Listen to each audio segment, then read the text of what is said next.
One moment, I'm just making sure my view is correct.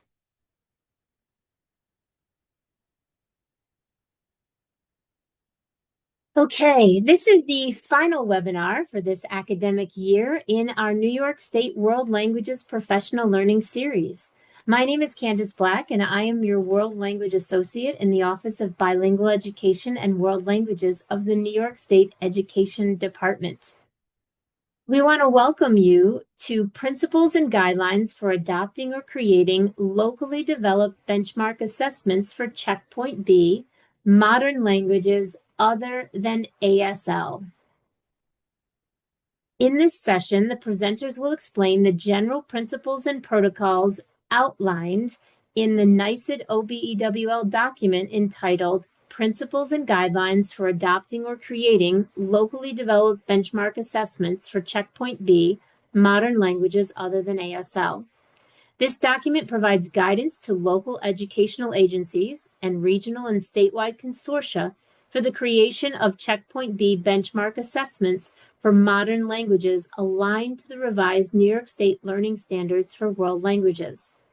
Successful performance on a Checkpoint B benchmark assessment in tandem with passing the Checkpoint B course sequence fulfills the world language requirement of the Regents Diploma with Advanced Designation.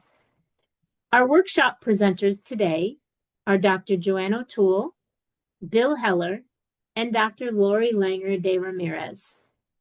We will begin this workshop in just about 60 seconds, and I'm going to ask our presenters when it hits 4 o'clock, without further ado, to begin the workshop.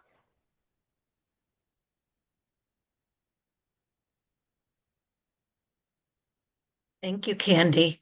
And I will be opening the session. I want to welcome everyone and say Happy June. And I do want to point out that this is quite a lengthy workshop, so it will be likely that we'll be able to take your questions at the very conclusion, closer to 4 o'clock. And we do have the chat turned off so that no one's distracted as we go through the content, and we will open that back up at the end. So again, principles and guidelines for adopting or creating locally developed benchmark assessments for Checkpoint B. And I would like to start by inviting you to our summer 2025 Checkpoint B assessment workshops. You can find your region listed here with the dates and locations. The hyperlink up at top will be available for you to use when you get these slides later on. They are 2 days of workshops, 4 hours each day, 9 a.m. to 2 a.m. with an hour for lunch, and 8 hours of CTLE credit available for full attendance. I do want to point out 2 things. One, you can certainly come alone or with your colleagues, and you also don't have to register for the session in your geographic location. I have found people vacationing or visiting friends and relatives all over New York State, and while they're there, join the workshop in that region. So we're looking forward to seeing you.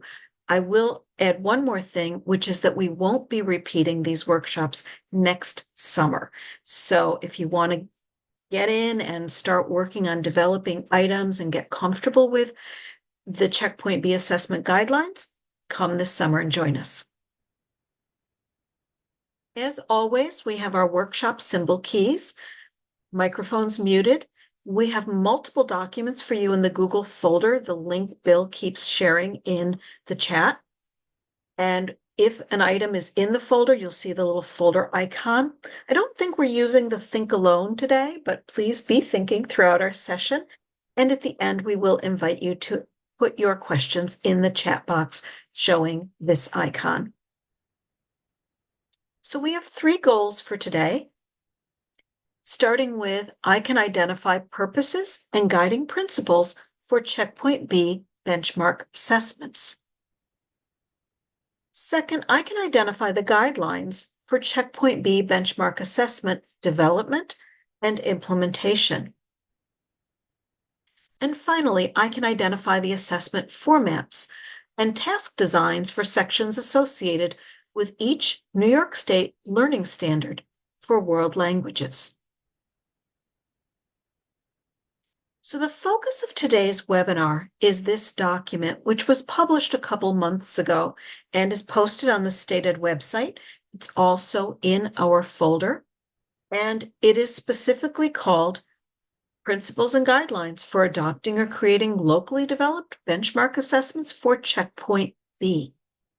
I do want to point out a few things, which is, although today's workshop is summarizing and illustrating the contents of this document, there is more information in the document than what we are able to include in today's webinar. So you want to make sure that you have downloaded it and read it thoroughly.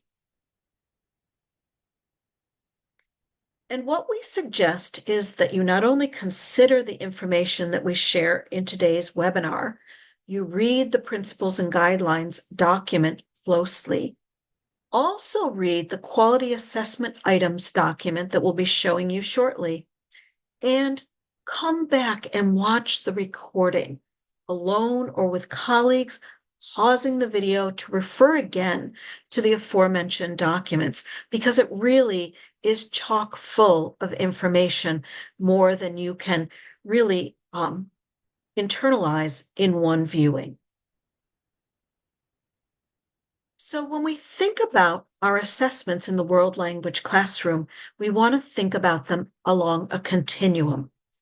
We have our comprehension checks that we do all day, every day, that informal, immediate probe for understanding. Did my students understand what I wanted and needed them to understand? The formative assessments are those that may be informal or formal, that measure learning in progress. And our summative assessments, of course, we typically do at the end of a given unit of instruction. They're formal measures of the learning that has been achieved. At the end of the continuum is proficiency assessment, which is what we are talking about today. Checkpoint benchmark assessments let us know what our learners have achieved and can do with language, simulating real-world language use at the end of a checkpoint, in this case, checkpoint B, all of which are leading our learners to proficiency development. Again, our focus. So, as you know, our revised New York State Learning Standards for World Languages have been rolled out with a gradual implementation. So you again see the implementation timeline we've been showing over and over. Where we are right now is the conclusion of the implementation of Checkpoint A. June 2025 is the first benchmark proficiency assessment for Checkpoint A. It also is anticipating the first implementation of the revised learning standards at Checkpoint B in September of 2025. And each checkpoint being a 2-year program, the first implementation of a benchmark proficiency assessment for Checkpoint B will be June of 2027. You might wonder, why are we looking at these guidelines now?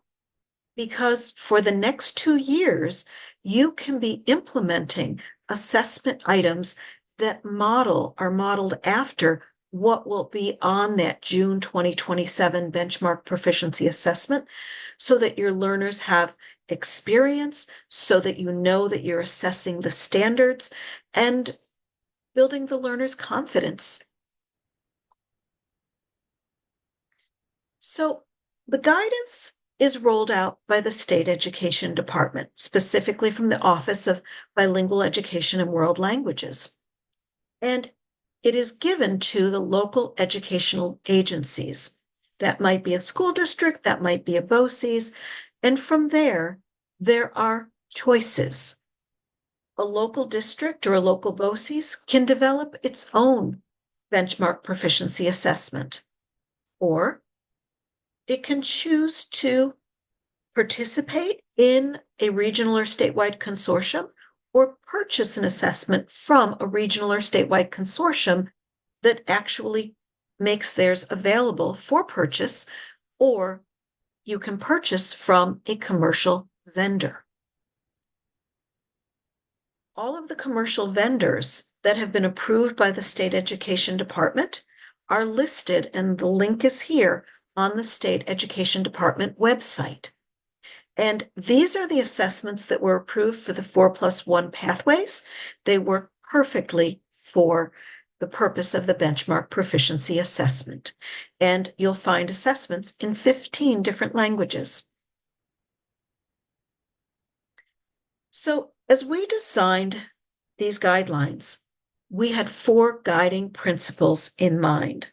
Starting with our first principle, we wanted to maintain a valid and reliable assessment of Checkpoint B in order to maintain the benchmark as the current requirement for the Regents Diploma with Advanced Designation that students can realistically attain after 4 years of continuous study.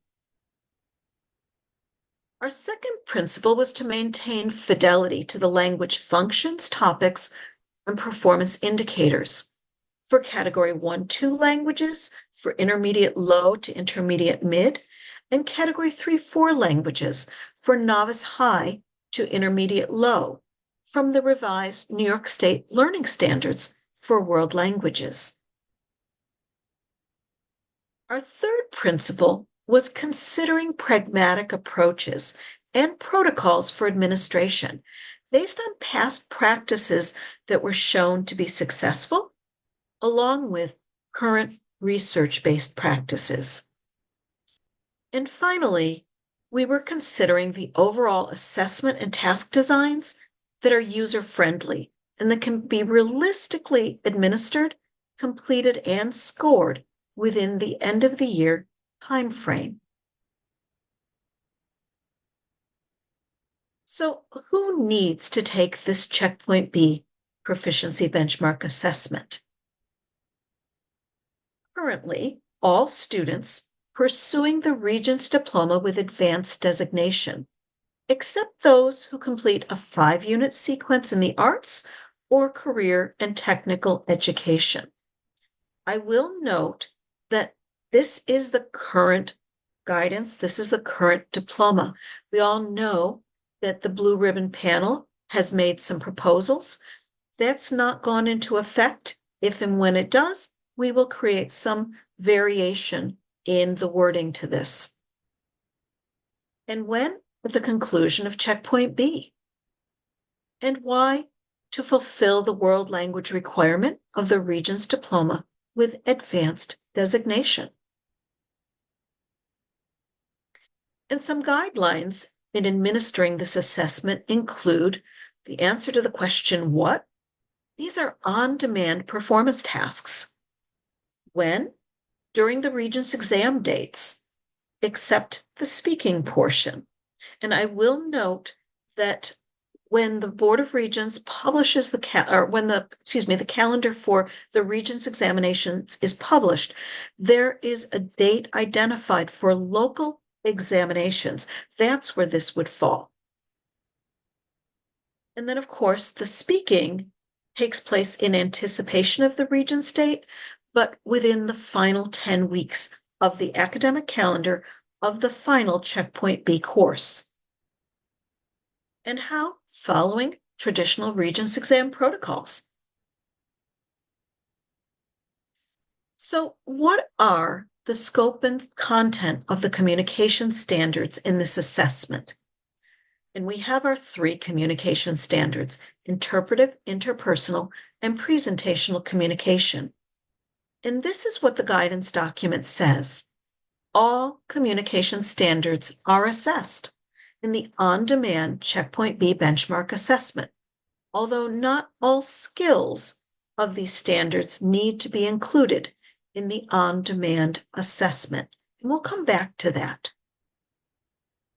In regard to the culture standards, Standard 4, relating cultural practices and products to perspectives, and Standard 5, cultural comparisons, items for the culture standards are not addressed separately from the communication standards. Instead, items that assess the culture standards may be included in Standard 1, Interpretive Communication. And also, in regard to the scope and content, selecting the themes and topics, this is what the guidance document says. The content of the Checkpoint B benchmark assessment is intended to reflect a sufficiently broad representation of the 4 themes and 16 topics identified in the New York State themes and topics within meaningfully integrated contexts. You'll note that we've moved from the 13 topics at Checkpoint A to 16 topics at Checkpoint B. So how are these weighted? Interpretive communication is 40%. Interpersonal communication, 30%. Presentational communication, 30%. Those of you familiar with the proficiency guide benchmark for assessment guidelines for Checkpoint A will recognize that this is the same distribution of weighting for Checkpoint A and Checkpoint B. Some people have asked, well, what about input and output? Remember, we're not assessing input versus output. We are assessing each of 3 communication standards. When I said previously, not all skills of all communication standards, let's look at what that looks like. Interpretive communication, we have interpretive reading, 20 to 25%, and interpretive listening, 15 to 25%. So both the reading and listening skills will be assessed. Interpersonal communication, specifically interpersonal speaking, is 30%. Interpersonal writing is not included. Presentational communication, we have presentational writing, 20 to 30%, and presentational speaking is optional. It may be 0% or it may be 10%.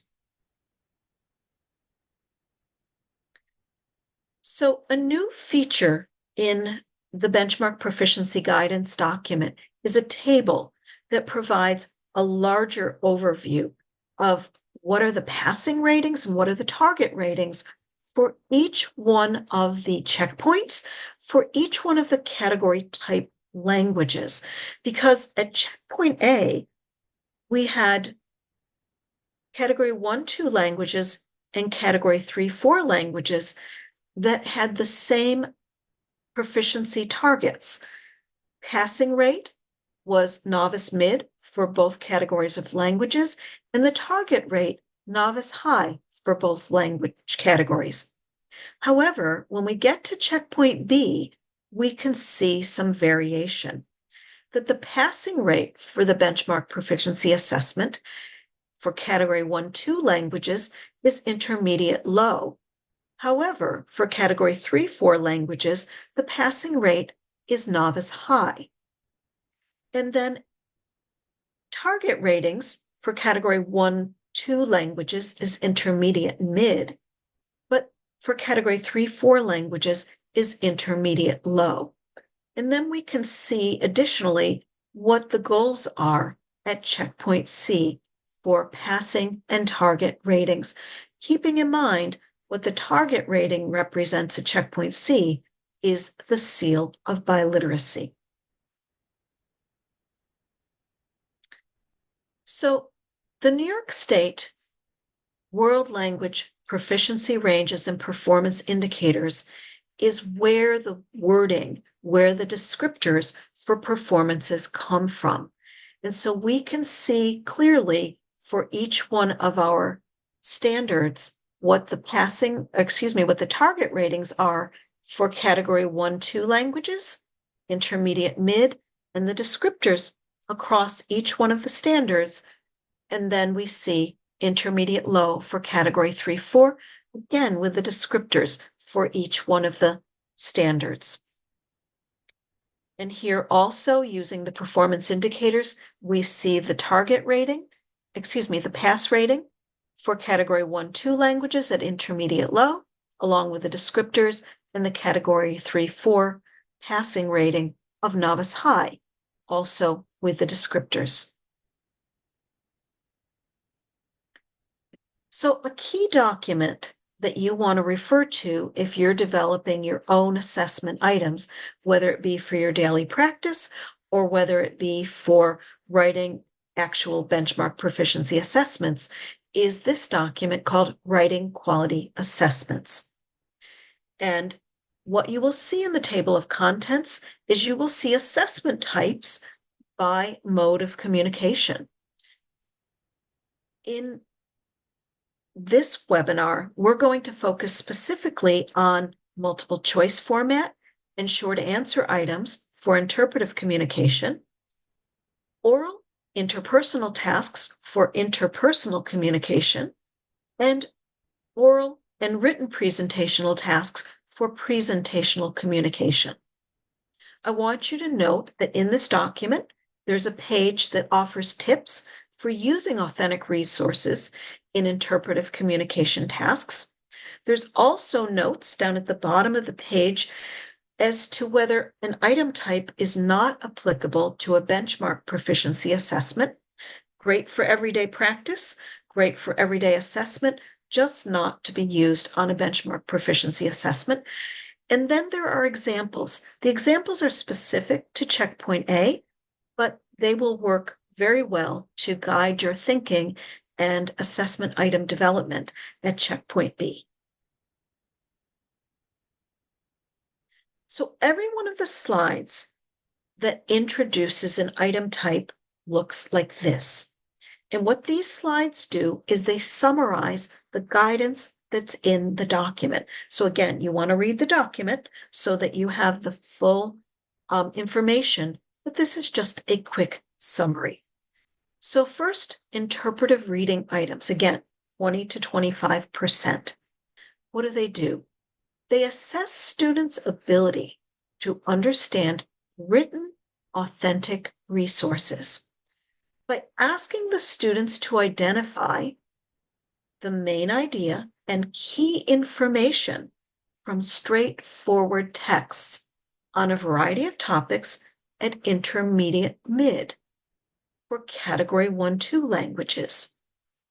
In contrast, they ask students to identify the topic, main idea, and related information from short texts on familiar topics at intermediate low for category 3-4 languages. Items may assess culture standards 4 or 5, and the tasks may include some items in English and some in the target language. And the two item types that we're going to be taking a look at again are multiple choice questions and constructed response questions. But before we take a look at examples, I want to take a closer look at 3 key definitions, starting with a topic. What is a topic? A topic is the subject of a text. So your questions in a multiple choice item might look something like, what is the topic of the passage? What is the passage about? Another definition is main idea. The main idea is the author's message. What is the author attempting to communicate, in this case, to the reader or the listener? So some questions that might accompany items that seek to identify main idea are, what is the main idea of the passage? What is the author's message to readers? And finally, detail. Detail is a fact or an item that's found in the text. So you might ask things like, what reasons does the author give for? And those reasons are scattered in the text. Or something like a who, what, where, when, why, how question. When will this event take place? Again, they're pulling from an item or fact from the text.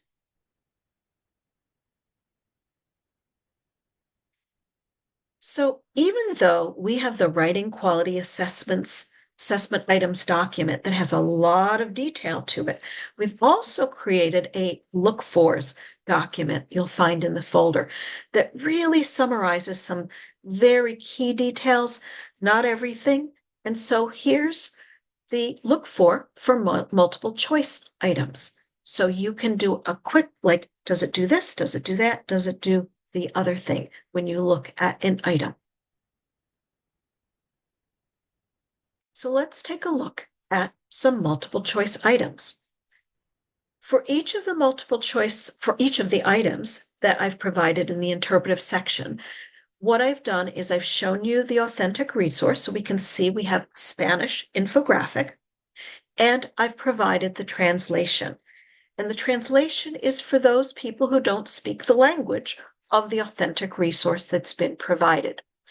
So we can see this is in Spanish, and then you have the English translation here. Give your cell phone a rest. Did you know that the average use is 8 hours a day? And we can see that this infographic has 4 parts to it. One part is about mental health, one about car accidents, one about pedestrian accidents, and the other about bacteria. So here are the directions. Again, these are examples, and the writing quality assessment items identifies things that should be included in directions. Read the infographic and then read the questions that follow it and the 4 possible answers for each. Select the best answer for each question based on what you read, and write the letter of your chosen answer in the blank, and then you would identify how many points each item is worth. So let's take a look at the items I created with this infographic, and I want you to be thinking about the notion of topic, main idea, and details. So the first question, and this is a category 1-2 language, what is the main message of this infographic? Cell phone use can be important in times of emergency. Cell phone use can be valuable for keeping people connected. Cell phone overuse can lead to several different problems, and cell phone overuse can interfere with getting enough sleep. Let me point out some features of this item that were on the look for document.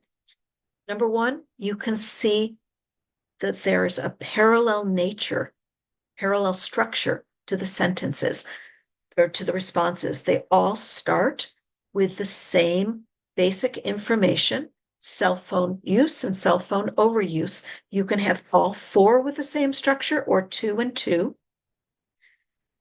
We have can be or can, in this case, lead or interfere. So we're using the same grammatical structure. And we have approximately the same length. We also don't have the answer dependent on a single word. And we don't have any responses that are in conflict with one another. We additionally do not have any items that are based on prior knowledge. And that's a tricky one with something like cell phone use, because our students know a lot about cell phones, and they've certainly heard about issues related to cell phones. So let's look at the second question. Which action does the infographic advocate that readers take? And so this is that key information item. Limit their cell phone use, keep their cell phone fully charged, have their cell phone with them at all times, use their cell phone to stay in contact with friends. Again, we see a parallel structure. We couldn't quite make them all about the same length. They all start with the exact same length, and they're all viable.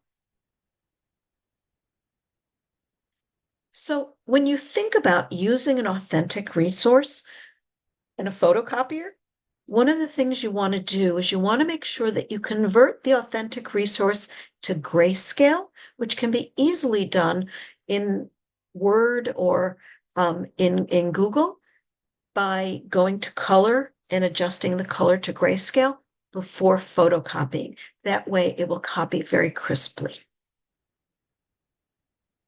So let's look at an example that is in a category 3-4 language. And I will be honest that Google Translate helped me identify this item, and I am hoping that I have done it accurately. It is a Chinese language example. Whether it is Mandarin or Cantonese, I will actually leave up to our expert speakers, and maybe at the end you can let me know. But the bottom line is it is a category 3-4 language. So this is the authentic resource as presented in an online article from Taiwan. Here is the translation. You can see there is much, much more text than learners of a category 3-4 language would likely be able to interpret. But remember, all we're looking for is a topic, and we're looking for details and main idea. So there's enough information here to pull from, and the questions have to be written so that they get at what it is learners should know and be able to do. This article is about the rainbow diet, and it's reminding readers to consume 5 to 9 servings of fruits and vegetables a day to follow guidelines of a rainbow diet. And then we can see the rainbow diet categorized red, orange, yellow, green, blue, purple, white, with lists of fruits and vegetables and the benefits of each. So let's take a look at some questions. First, I parsed it out. We have our directions that are very similar to the ones we just looked at. And so the first question that aligns with this portion of the article, what is this article about? How to grow vegetables, how to help kids like vegetables, how to cook for a large family, how to have a healthy diet.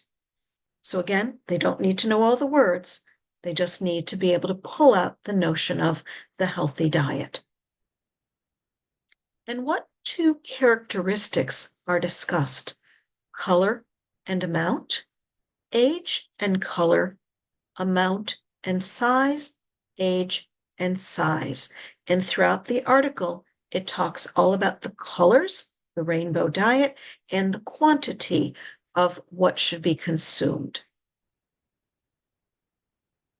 I took the second portion of the article and wrote additional questions with that.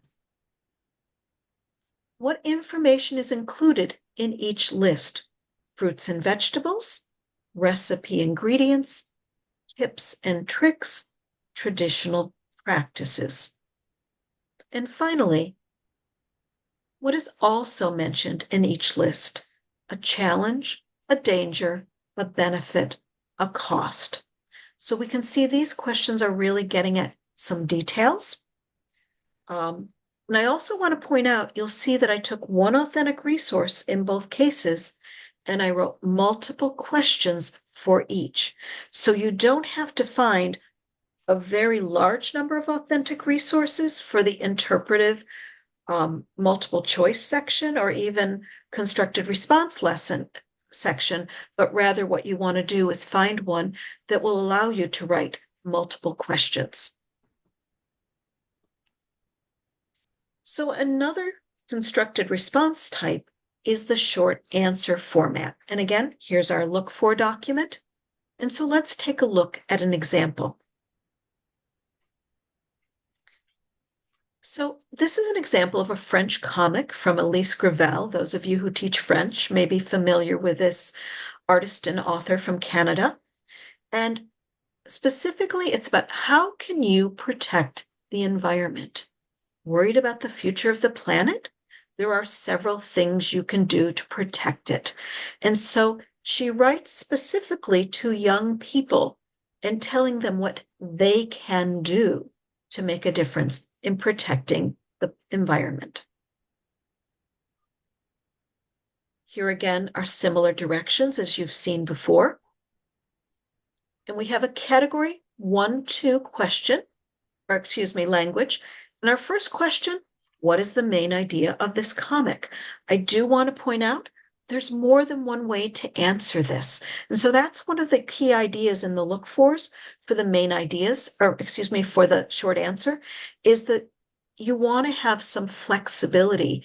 And there may be more than one answer found in the document, or maybe more than one way to articulate the response. Second question, who is the author writing this comic for? And thirdly, what are 2 recommendations that the author makes to the readers of this comic? And we'll note she's made multiple recommendations. So as long as the student identifies 2 that come from this comic, then that is acceptable. So let's take a look at interpretive listening items. So what the guidance says is assess the student's ability to understand audio input from authentic resources by asking them to identify the main idea and key information from straightforward texts on a variety of topics at intermediate mid for category 1-2 languages, and the topic, main idea and related information from short, straightforward texts on familiar topics at intermediate low. And items may assess culture standards 4 and/or 5, and tasks may include some items in English and some in the target language. We again make the identical suggestions that the interpretive listening items be in terms of multiple choice or constructed response. I do want to make one comment here. The audio input from authentic resources does not mean that you have to play an authentic audio for your learners. You might choose to do that. However, you might use the script from an authentic resource that was audio in nature, or you might create a script from an authentic resource that was print in nature, but you turn it into an audio format by speaking it. So we'll show you an example of that. So this is an Italian news report. This report was originally in print and on a website. And we can look at the translation. Oh, I forgot. Oh, no, sorry. We'll see the translation next. What I have done is I've taken the script, and actually, Bill, will you go back for a second? I want to look at, okay, the original. This is really long. It's got great content.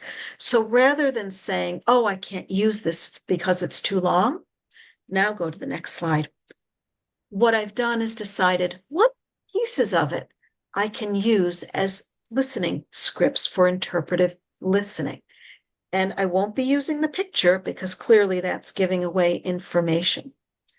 So this is what's called chunking. And chunking is using pieces of an authentic resource, which we might also have done for interpretive reading. But notice I haven't changed the wording. I've just extracted information from the original content. And each one of these now becomes a script. I have 4 listening scripts from this one authentic resource. And here's the English. Cristoforetti, first astronaut, and in November, first Italian woman in orbit. So we have a wonderful set of scripts about the first Italian woman astronaut, a little biographical information, and what she had to say about her task and position. Category 1-2 language, we have the first passage where we get some background information about her, and I've asked, what makes Samantha Cristoforetti newsworthy? She's the first female Italian astronaut from Italy. She trains Italian women to be astronauts. She collects the stories of female astronauts, and she's the oldest female astronaut to go to space. Again, the topic, the big idea, and we can see the parallel construction. We can also see they're all viable based on the information that's provided. And they have parallel structure. Our second passage talks about her background. So what is true about Samantha Cristoforetti's background? She has remained in Italy her whole life. She is a speaker of multiple languages. She has worked in a variety of jobs, and she's from a well-known Italian family. So we're looking for some key information here. And we go to passage 4. This is her speaking at an event. What does Samantha Cristoforetti feel is her responsibility? Again, we're going to see that parallel structure to bridge differences among people, to protect the environment, to be a role model for others, to help others in times of emergency. And finally, she's again speaking, and she's speaking about how she feels about her work. So we ask, how does Samantha Cristoforetti feel about her work? Worried, frustrated, joyful, or calm? I will add one other point, that it's really important when you're writing multiple questions from one task or from one, authentic resource, that one question doesn't give away the answer to another. So I'm going to turn this over to Bill. We'll talk about interpersonal speaking items. Thanks, Joanne. This will follow the same pattern that Joanne has set for us, that we'll start with the guidance itself, and then we'll move on from there. The interpersonal speaking portion of the Checkpoint B benchmark assessment comprises 30% of the exam. It is designed to assess the student's ability to communicate in 2 unrehearsed short conversations at intermediate mid-level for category 1 and 2 languages, or at intermediate low level for category 3 and 4 languages. The conversational tasks are designed to reflect familiar contexts and situations within the student's life experiences, to have the students fulfill a communicative purpose associated with an interpersonal language function, and we'll get to review those in a second. The students are designed to have the tasks are designed to have the students play themselves and have the teacher serve as the conversation partner, or maybe play the role of another person. I am your friend. There are 2 types of tasks. Now, in the past, we've only done role play situations, but we're also including a new type of task called the spontaneous interview. So in addition to the role play situations that we're very familiar with, we also are going to talk about a second type of prompt called the spontaneous interview. So 2 key definitions. What's the difference between the role play and the interview? In a role play, the student plays themselves, and the teacher plays the role of someone else. I am your teacher. I am your friend. I am the waiter in the restaurant, whatever. They play the role. In an interview, the student and teacher play themselves as if they were having a conversation before, during, or after class during the course of the year. So it's just a regular conversation. And we'll see some examples of these both tasks. So here we have the criteria for establishing those role play tasks, and that's on the, again, this little check sheet is in the handouts folder. What are the look-fors for the interpersonal tasks? Now, when creating an interpersonal task, there are 2 major aspects to keep in mind: the language functions and the context. The interpersonal language functions are, right from the standards, exchanging information, expressing feelings, expressing preferences, and expressing opinions. So each task should focus on one of those four language functions. And then to create the contexts for the conversation, then we go to our 16 topics for checkpoint B. When creating interpersonal tasks for benchmark assessments that will be administered using testing protocols, it's important to make sure that the tasks will be fair and accessible for any learner who might select them. There are 3 questions that we can ask ourselves when selecting tasks to use on a benchmark proficiency assessment. First of all, does the task correspond to the life experience of most checkpoint B students? Does the task include the experiences of students with diverse backgrounds and situations?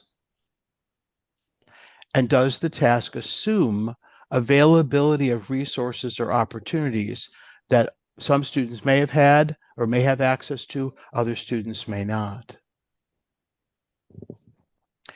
Tasks we create for formative and summative assessment purposes in class are performance tasks. They arise from the specific context and language functions that we are focusing on in our unit. However, the tasks we create for the benchmark assessments are designed to test proficiency given in an on-demand format.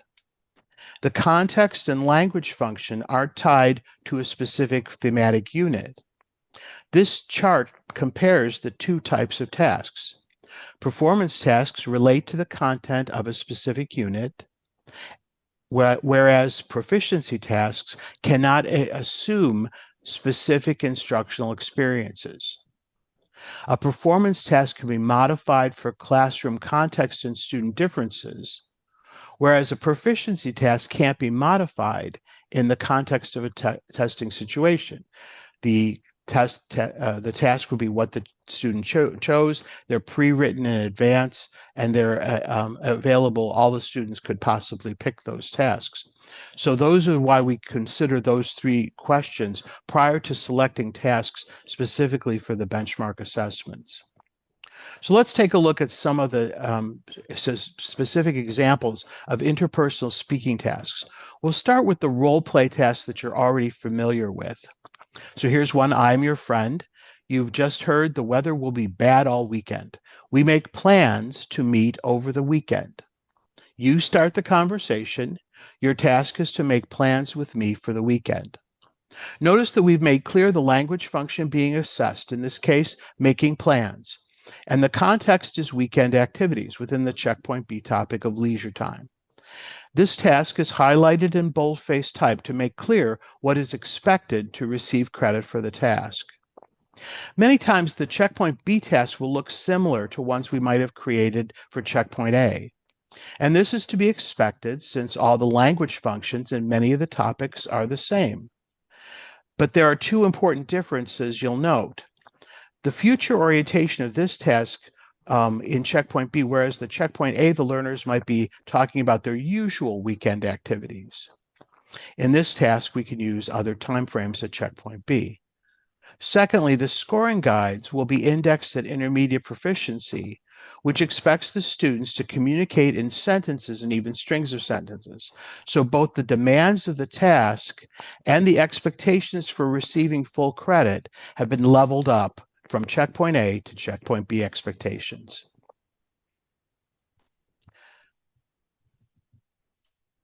There are new topics for checkpoint B that provide new contexts. They are the arts, earning a living, and environmental issues. The context for this role play emerges from the topic of earning a living. I'm your friend. You want to get some work experience over summer vacation. You ask for and react to suggestions about what you can do to get some work experience. You start the conversation. Your task is to ask for and react to suggestions about what you can do to get some work experience. So you see the task is in bold there, and that's what the students are asked to do. The context is related to earning a living, and the language function is related to exchanging information. Here's an example of an interview task. Remember, these tasks are simple conversations with the student and teacher, both playing themselves, simulating a natural conversation a teacher and student might have before, during, or after a normal class. Let's have a conversation about what we did over the weekend. I'll start the conversation. Your task is to tell me about what you did over the weekend and find out what I did. The language function is exchanging information, and the context emerges from the topic of leisure time. This again would be a similar context to what one might find talking about checkpoint A, but with the time frame in the past and the scoring guides leveled up to intermediate proficiency. The context for this task emerges from checkpoint B topic of the arts. Let's have a conversation about our favorite kinds of music and our favorite musical artists. I'll start the conversation. Your task is to tell me about what music and musical artists you like and find out a little about what I like. You'll see that the language function is exchanging preferences and the topic is the arts. In your folder, you'll find sample scoring guides for Category 1 and 2 and Category 3-4 languages. The language is adapted from the performance indicators and master rubric documents that are available on the StateEd website. The scoring is based on 15 points per task, with the students completing 2 tasks to comprise the 30% for interpersonal speaking. You will note that we are no longer counting exchanges. The entire conversation is scored holistically. The teacher first determines whether the task given on the card with its prescribed language function and context was completed. If the task is not addressed, the task receives a score of 0. However, this would be very rare because partial completion allows the scoring to continue. The speaking sample is then evaluated based on the next 4 dimensions: discourse type and vocabulary, expression, which reflects the quality of the interaction, comprehensibility and control, which includes the dimension of accuracy, and understanding, which is related to understanding what the conversation partner says. The scoring guide is for Category 1 and 2 languages, with a target of intermediate mid-proficiency scoring 15 points, with the passing target of intermediate low scoring 10 points. And then we also have the scoring guide for Category 3 and 4 languages, with a target of intermediate low proficiency scoring 15 points, and a passing target of novice high scoring 10 points.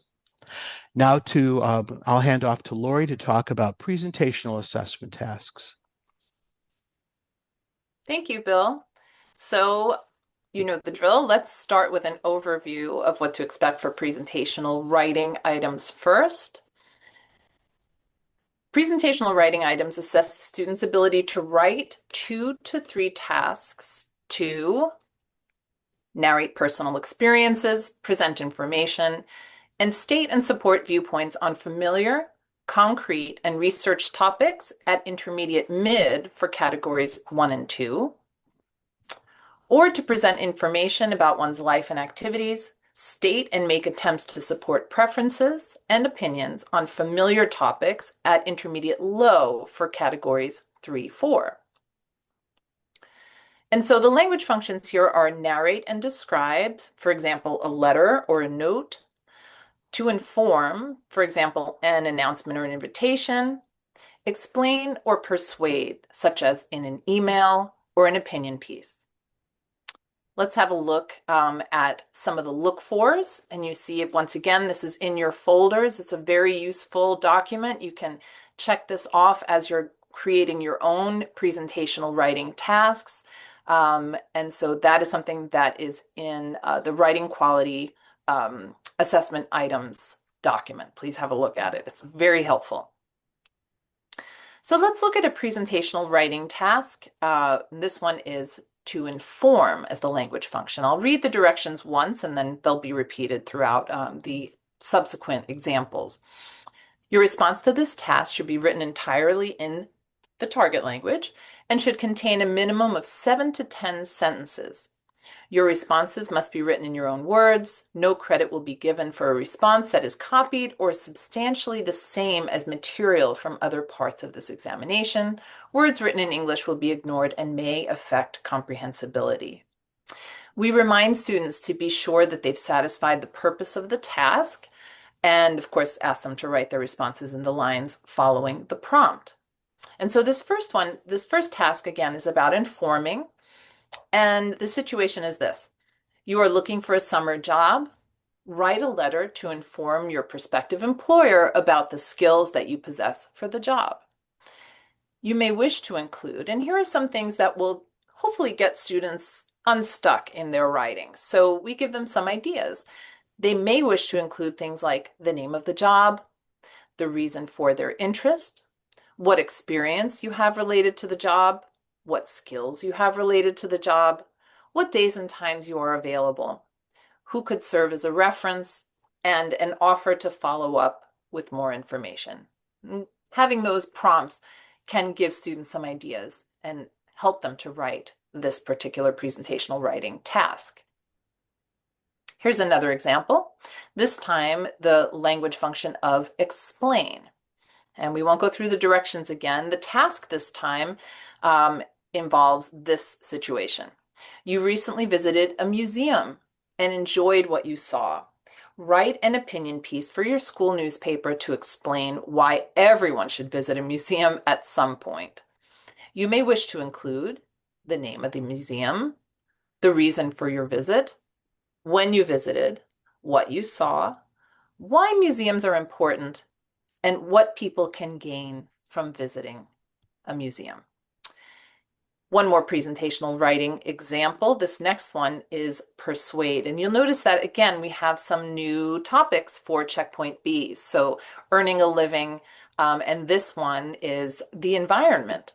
So the task, again, involves persuading. You are worried about the future of the natural world. Very relevant to today's kids and what they are interested in and find important. Write an article to persuade your classmates about protecting nature. You may wish to include an overview of the problem, the factors that are causing the problem, the elements of nature that are most threatened, the ways that classmates can help, and the steps that the community can take to help. And again, this is a broad sense. Students can talk about plants, they can talk about animals, they can talk about the weather, but you're giving them lots of options so that they can respond using the language that they know. Let's have a look at presentational speaking items. As you know, presentational speaking is optional, but should you choose to include it, this would be to assess students' ability to respond orally to one prompt, to narrate personal experiences, present information, and state and support viewpoints on familiar, concrete, and research topics at intermediate mid for category 1-2 languages, or present information about one's life and activities, state and make attempts to support preferences and opinions, again on familiar topics at intermediate low for category 3-4 languages. The language functions here, once again, are narrate and describe. For example, tell about something that happened. To inform, tell about an upcoming event.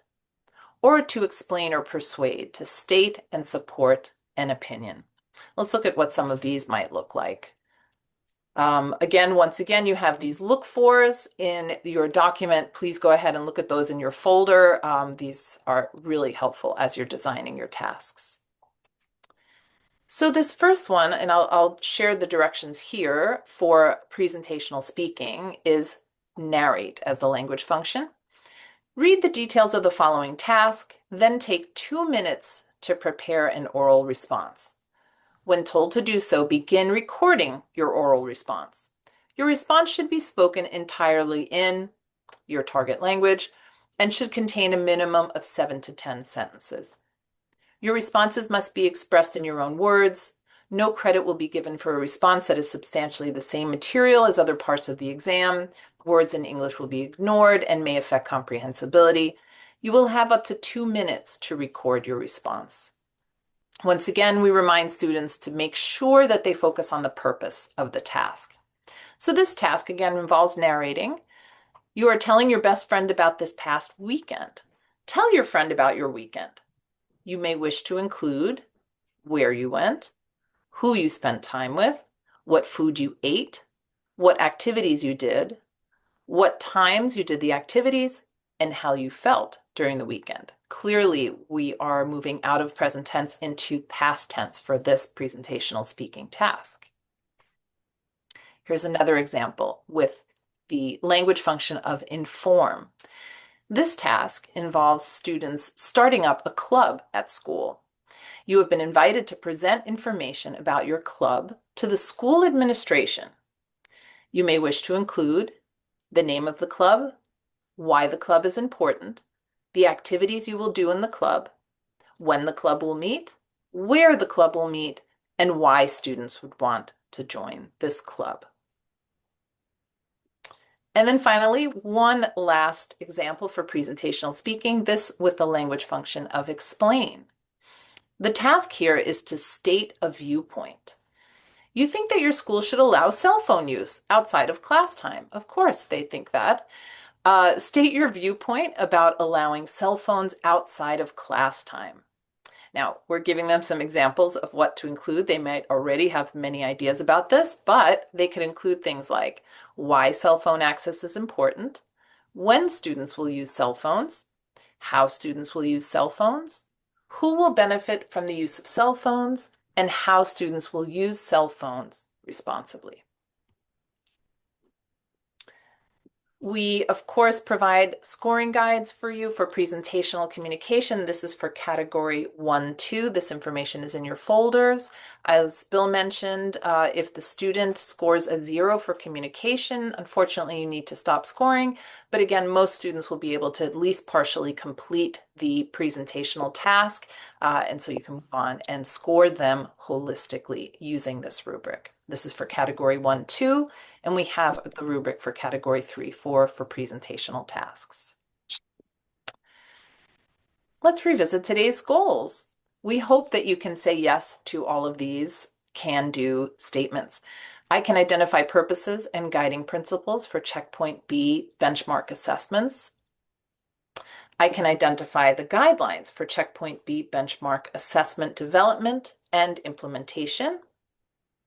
And I can identify the assessment formats and task designs for sections associated with each New York State learning standard for world languages. Now we're going to open the chat so that you can ask your questions. And I'm going to turn it over to my colleagues who will have a look at that chat and see what kind of questions we have.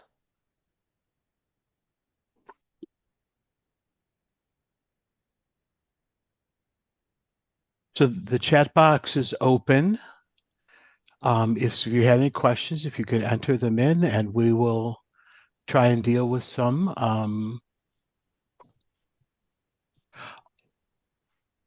The tasks that are all in the presentational speaking tasks that Lori just went over will be in the PDF file.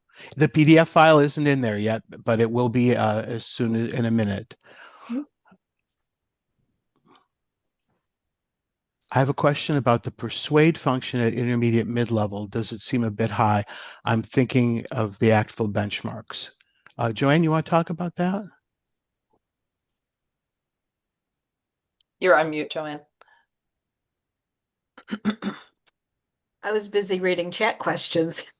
So which question just got directed to I'm me? sorry. I have a question about the persuade function at intermediate mid-level. Does it seem a bit high? So it's less about the question than it is about the performance that's expected. So in reality, any one of these questions, if they were within a topic of a checkpoint A range, could be put out there and students would respond with the language that they had. So keeping in mind, language functions can be used at every one of the proficiency checkpoints. I don't know if you want to add to that, Lori. No, and I also think oftentimes when we think of persuading, we think of particular structures and language, but persuading can also be providing a list of reasons So it doesn't necessarily, when sometimes you think of persuading as using subjunctive or things like that, different tenses, but I can try to persuade you using some pretty concrete, straightforward sentences to describe what I think is a truth. So I think there's different ways to persuade. Yeah, think like structures like I have to, you need, you must. So yeah. Absolutely. Do we want to bring the recording to a close, and then we'll continue to answer questions, and we'll stay on, but we can bring the webinar itself recording to a close.